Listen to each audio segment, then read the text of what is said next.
ये कहानी एक सत्य घटना पर आधारित है। अभिनव पांडे का एक बार फिर से ट्रांसफर हो गया था। हर 3 साल में उनका ट्रांसफर होता था। इस कारण उनकी बेटी शिवानी को अपने दोस्तों से बिछड़ने का दुख हमेशा रहता था। इस बार भी वही उदासी उसके चेहरे पर थी। 2 दिन बाद उन्हें एक नए शहर में जाना था और इस बार भी सारे दोस्त हमेशा के लिए छूट जाने वाले थे। रात के 12 बजे शिवानी अपनी सबसे प्यारी दोस्त मिली से फोन पर बातें कर रही थी। मैं जब बड़ी हो जाऊंगी ना तो मैं पापा वाली जॉब कभी नहीं करूंगी। कितनी बकवास नौकरी है इनकी, सब कुछ हर 3 साल में छूट जाता है। पता नहीं मम्मी कैसे मैनेज करती है। तेरी याद बहुत आएगी शिवानी, तेरी भी यार। मेरा बस चले तो मैं कहीं ना जाऊं, कभी ना जाऊं। शिवानी की माँ सरिता को तो अब पति के बार बार होने वाले ट्रांसफर की आदत हो गई थी, लेकिन 13 साल की शिवानी के लिए यह सब कुछ आसान नहीं था। 2 दिन बाद सारा सामान पैकेज और मोबस के हवाले कर शिवानी के पिता उसे और अपनी पत्नी को लेकर कार से नए शहर की ओर निकल पड़े। हाईवे पर कार फुल स्पीड में गुजर रही थी। शिवानी उदास सी बाहर की ओर देख रही थी। तभी अचानक उसकी नजर रास्ते से गुजर रहे खेत में खड़े एक डरावने स्केयरक्रो यानी पुतले पर पड़ी। मम्मी, वो स्केयरक्रो देखो, कितना अजीब है। अरे हाँ, मैंने पहले कभी ऐसा पुतला नहीं देखा। कितना ऊंचा है। शिवानी को वो पुतला बहुत डरावना लगा। उसे लग रहा था कि वो पुतला उसे घूर रहा है और अपने पास बुला रहा है। तभी अचानक एक जोरदार धमाके की आवाज आई और कार पूरी तरह अनबैलेंस हो गई। हाँ, क्या हुआ अभिनव? ये क्या था? लगता है टायर पंचर हो गया है। सभी लोग गाड़ी से उतरे। अभिनव ने कार की स्टेपनी निकाली और दूसरी टायर लगाने लगे। सरिता और शिवानी हाईवे के किनारे उस खेत के पास खड़े उसे निहारने लगे। मम्मी, कितने सारे भुट्टे लगे हैं ना खेत में। तुझे खाना है क्या? मन तो है, लेकिन यहाँ इसे सेकेंगे कैसे? अरे इन खेतों के रखवाले इधर आसपास ही होते हैं। उनके पास सारा जुगाड़ होता है। मैंने और तुम्हारे पापा ने तो कई बार खाए हैं ऐसे भुट्टे। पर यहाँ कोई दिख क्यों नहीं रहा है मम्मी? हाँ, दिख तो नहीं रहा है। चलो ना चलते हैं खेतों के बीच में। सरिता ने अभिनव को सारी बातें बताई और खेत की ओर बढ़ चले। वो कुछ दूर गए ही थे कि उन्हें खेत के किनारे बने एक छोटे से मचान नुमा घर में 3-4 लोग बैठे हुए दिखे। नमस्ते भैया, हम हाईवे पर सफर कर रहे थे तो हमारी कार का टायर पंक्चर हो गया। हमारी बेटी को भूख लग रही है, क्या हमें कुछ भुट्टे मिल सकते हैं? उसमें से एक आदमी उठकर उनके पास आया। उसकी आंखें बड़ी डरावनी लग रही थी। उसने दोनों को घूरते हुए कहा, हाँ हाँ, क्यों नहीं, आप लोग बैठिए, हम भुट्टे सेक देते हैं। शिवानी और सरिता दोनों डर तो गए थे, लेकिन फिर भी वे वहीं बैठ गए। उस आदमी ने भुट्टे सेकने शुरू किए और कुछ देर बाद गर्मा गर्म भुट्टे लाकर शिवानी को दिए। Thank you uncle. शिवानी ने एक भुट्टा उठाया और खाने लगी। तभी उसे लगा कि उसके पेट में अजीब सा कुछ हो रहा है। उसने तुरंत भुट्टा खाना छोड़ दिया और सरिता के पास जाकर बोली, मम्मी, मेरा पेट दर्द हो रहा है। सरिता ने उसकी ओर देखा। अचानक से शिवानी की आंखें लाल लाल होने लगी, एकदम खून की तरह लाल। शिवानी, शिवानी, तेरी आंखों को क्या हो रहा है? पता नहीं मम्मी, पर आंखों में बहुत जलन हो रही है। चल चल बेटा, यहाँ से चल, पापा के पास चलते हैं। तभी वही आदमी जिसने भुट्टे दिए थे हंसते हुए उसके पास आया। उसके चेहरे पर बहुत ही रहस्यमय मुस्कान थी। उसी मुस्कान के साथ उसने कहा, कहाँ जाना है? अब तो आप लोग हमारे मेहमान बन चुके हैं, यहाँ से कोई नहीं जा सकता। सरिता ने उस आदमी को घूरते हुए देखा और कहा, कहीं नहीं जा सकता?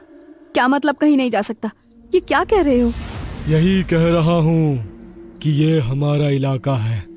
जो भी यहाँ आता है वो वापस नहीं जा सकता। यह कहकर वो सरिता का हाथ पकड़ने लगा। सरिता ने उसका हाथ झटकते हुए कहा, आप पागल हो गए हैं क्या? हमें जाने दीजिए। अब तो बहुत देर हो चुकी है। तभी शिवानी ने देखा कि बाकी लोग भी उनकी ओर बढ़ रहे हैं। मम्मी, मम्मी भागो यहाँ से, ये लोग मुझे ठीक नहीं लग रहे। मम्मी मम्मी भागो यहाँ से। सरिता ने शिवानी की बात सुनी और उसका हाथ पकड़कर वहां से भागने लगी।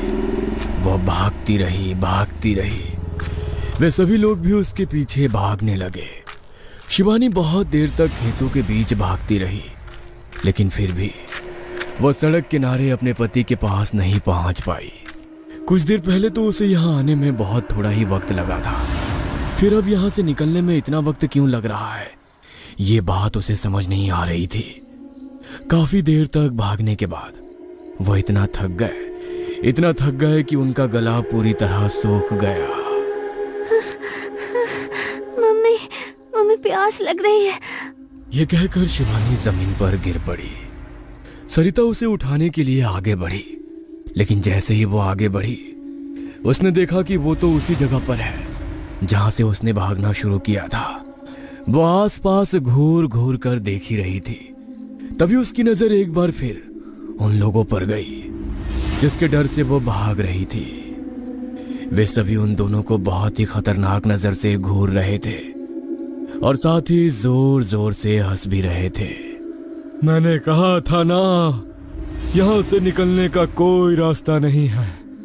अब तुम लोग यहीं रहोगे हमेशा के लिए। शिवानी का शरीर डर के मारे बुरी तरह कांप रहा था। सरिता बार बार अपने आप को कोस रही थी कि वो क्यों खेत में भुट्टा खाने आई।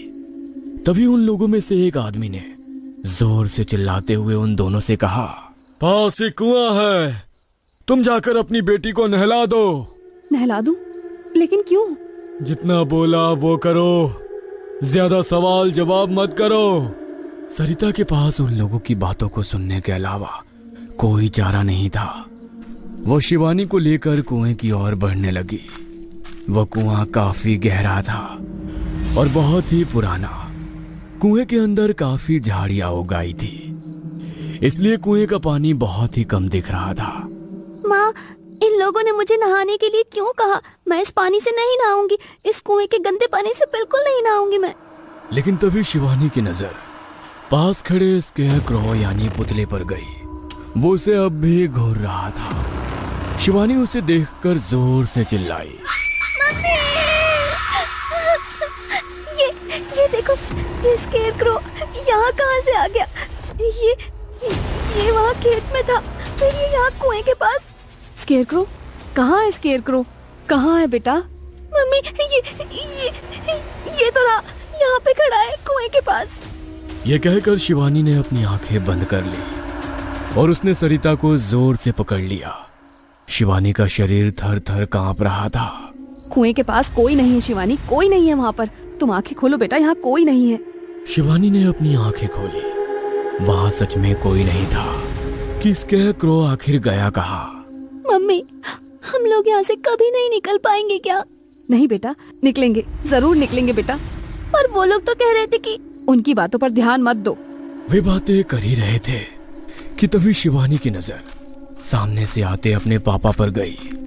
शिवानी का सारा डर, सारा भय अपने पापा को देखकर छू मंतर हो गया। अपने पापा को देखते ही, पापा आप आ गए पापा। उन लोगों ने हमें पकड़ लिया है पापा। किसने पकड़ लिया है? और तुम यहाँ क्या कर रही हो? तुम और तुम्हारी माँ तो भुट्टा खाने यहाँ आई थी ना? तब शिवानी ने रोते हुए अपने पापा को सारी कहानी बताई और अब तो जो जो बीता सब कुछ सुनाया। ओह, कहाँ है वो लोग? और तुम्हारी माँ कहाँ है? पापा, मम्मी तो यही है, यही तो खड़ी है मेरे पास। कहाँ शिवानी? कहाँ है मम्मी? यहाँ तो सिर्फ तुम हो अकेली। पापा, ये आप क्या कह रहे हैं पापा? ये तो रही मम्मी मेरे पास। ये कहकर शिवानी ने अपनी माँ की ओर अपनी उंगलियों से इशारा किया, लेकिन उसकी माँ तो वहां थी ही नहीं। शिवानी की आंखों में आंसू थे और उसका दिल डर से जोर जोर से धड़क रहा था। उसने फिर से अपने पिता को समझाने की कोशिश की, लेकिन अभिनव की आंखों में सिर्फ खालीपन था। शिवानी को अचानक महसूस हुआ कि कुछ अजीब हो रहा है। उसने अपने चारों ओर देखा। उसने देखा कि वे खेत फिर से बदल गए थे और वे लोग जिनसे भाग रहे थे वो अब भी उन्हें घूर रहे थे। पापा प्लीज, हमें यहाँ से निकलना होगा। देखो देखो इन लोगों को, ये कैसे घूर रहे हैं हमें। शिवानी, सब ठीक है, तुम बस मेरे साथ रहो, कुछ नहीं हुआ है, तुम बस डर गई हो। शिवानी को लग रहा था कि उसके पिता भी अब उन लोगों के प्रभाव में आ गए थे। उसने अपने पिता का हाथ पकड़ा और उन्हें वहां से खींचने की कोशिश की, लेकिन अभिनव ने उसे अपनी जगह पर खींच लिया। शिवानी, तुम यहां से कहीं नहीं जा सकती। शिवानी के दिल में अब और डर भर गया।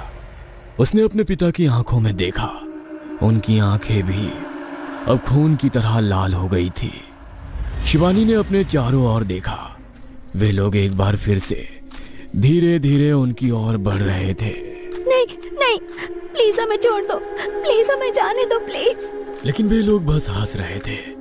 तभी अचानक एक तेज हवा का झोंका आया और शिवानी को लगा कि उसका शरीर हवा में उठ रहा है। शिवानी अब हवा में तैर रही थी और वे लोग नीचे से उसे घूर रहे थे।